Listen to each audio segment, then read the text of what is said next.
La hiperinflación es una subida de los precios rápida y continuada en el tiempo, al mismo tiempo que la moneda del país pierde valor. Estos factores se pueden retroalimentar uno a otro, creando un círculo vicioso, y a lo largo de la historia hemos visto cómo los gobiernos de algunos países, al emitir más moneda, han hecho que este problema se agravara. Es decir, si tú ya tienes una moneda que casi no vale, los precios están altos y emites más dinero, lo que estás consiguiendo es que el precio, el valor real de tu moneda decaiga, lo que haga que a su vez los precios sigan subiendo. En este vídeo vamos a ver algunos ejemplos de hiperinflación a lo largo de la historia, sobre todo a lo largo del siglo XX, en un artículo que me ha gustado mucho de Business Insider, que os dejaré en la descripción por si queréis consultarlo. Y empezamos. Hungría, entre agosto de 1945 y julio de 1946, la tasa de inflación diaria llegó a representar el 207% y los precios se duplicaban cada 15 horas. Como vamos a ver a lo largo del vídeo, muchas de estas hiperinflaciones fueron provocadas por la Segunda Guerra Mundial, y Hungría fue un país que fue devastado económicamente por este conflicto. Aliada del Tercer Reich hasta el año 45, el Reino de Hungría sufrió económicamente por ambos bandos. Primero, por este apoyo, al endeudarse para apoyar este apoyo durante la guerra a Hitler, y después por las reparaciones de guerra que tuvieron que hacer a los soviéticos, que según cuenta Business Insider representaron entre el 25 y el 50% del presupuesto de Hungría durante su episodio hiperinflacionario. La política económica quedó en manos de los aliados, que comenzaron a emitir dinero sin control, a pesar de las advertencias de los banqueros centrales húngaros. Pero según señala el artículo, los soviéticos lo hicieron a sabiendas, ya que su verdadera pretensión era hundir la clase media. Zimbabue, marzo de 2007, noviembre de 2008. Con una tasa de inflación diaria del 98%, los precios se duplican cada 25 horas. La hiperinflación de Zimbabue fue precedida por un largo y devastador declive en la producción económica que siguió a las reformas agrarias de Robert Mugabe de 2000 y 2001. Estas reformas expropiaron la tierra a gran parte de los agricultores blancos y la distribuyeron a la mayoría de la población negra, lo que conllevó un colapso del 50% de la producción del país durante los primeros 9 años. Las reformas socialistas y una participación costosa en la Guerra Civil del Congo llevaron a enormes déficits presupuestarios del gobierno, y los problemas económicos hicieron que la gente saliera del país. Por tanto, el gobierno, ya con graves problemas de deuda, empezaba a recaudar aún menos dinero con la marcha de sus propios ciudadanos a otros países. Y como muchos otros, el gobierno reaccionó a estas medidas dándole a la máquina de hacer dinero, lo que provocó mayor inflación. Y por aquí os dejaré uno de los ejemplos de la locura máxima de este billete. Aquí podéis ver la cantidad de ceros de una cifra casi impronunciable. Yugoslavia, abril de 1992, enero del 94. Tasa de inflación diaria del 65%.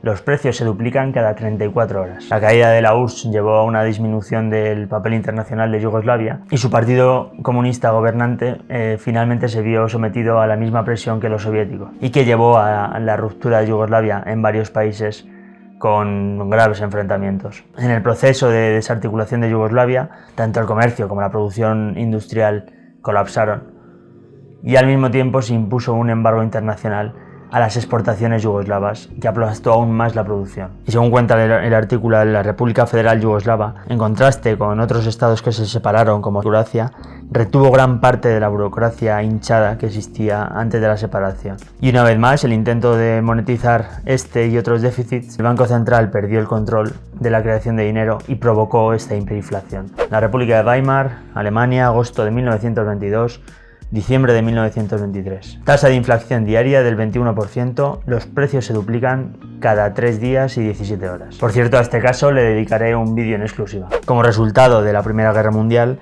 Alemania tuvo que pagar grandes reparaciones a los vencedores, lo que aumentó la deuda que ya había contraído durante la propia guerra.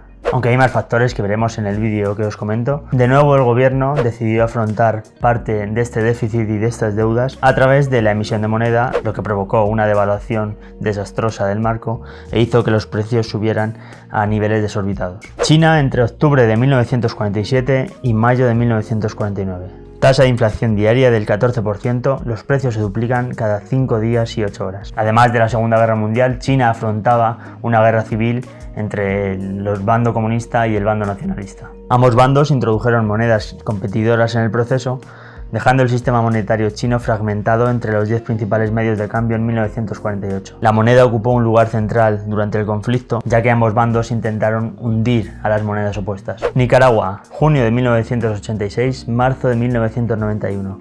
Tasa de inflación diaria de un 4%, los precios se duplicaban cada 16 días y 10 horas. En el 79, la revolución sandinista produjo en el contexto de una recesión mundial y una crisis financiera que en gran parte en América Latina estaba provocada por altos niveles de deuda y la incapacidad de las naciones para pagar estas deudas. Ante esto, el gobierno nicaragüense recurrió a una política fiscal expansiva y al endeudamiento externo para estimular la demanda interna. Este gasto se aceleró para financiar una guerra contra los contrarrevolucionarios, y si bien al principio los fuertes controles de capital y un tipo de cambio fijo mantuvieron a raya la inflación, la reforma económica del 85 se alejó de estas políticas y desató una hiperinflación descontrolada.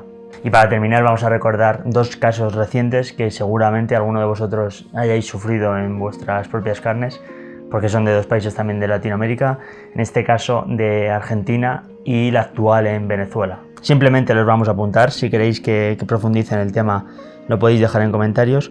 Y por ejemplo, en Argentina, entre el año 1989 y el 1990, más o menos el pico se produjo entre diciembre del 89 y marzo del 90, esta debacle económica coincidió con los últimos años del gobierno de Raúl Alfonsín y la llegada de Carlos Menem al poder. Se calcula que durante el año 89 los precios subieron en Argentina un 3.079,5% y un 2.314% en 1990. Y como veis en las imágenes, esto trajo graves problemas sociales con continuos saqueos por parte de la población.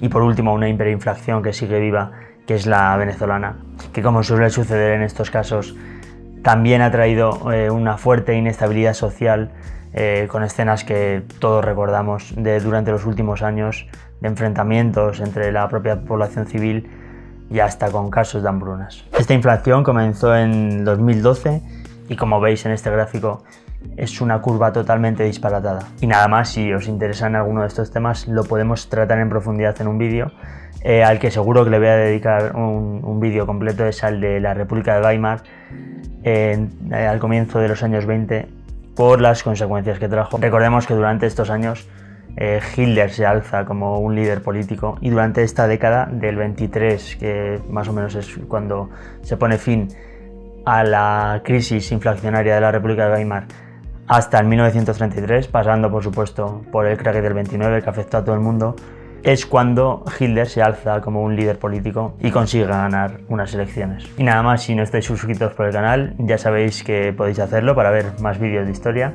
y seguidme en redes sociales, que os la dejaré por aquí abajo.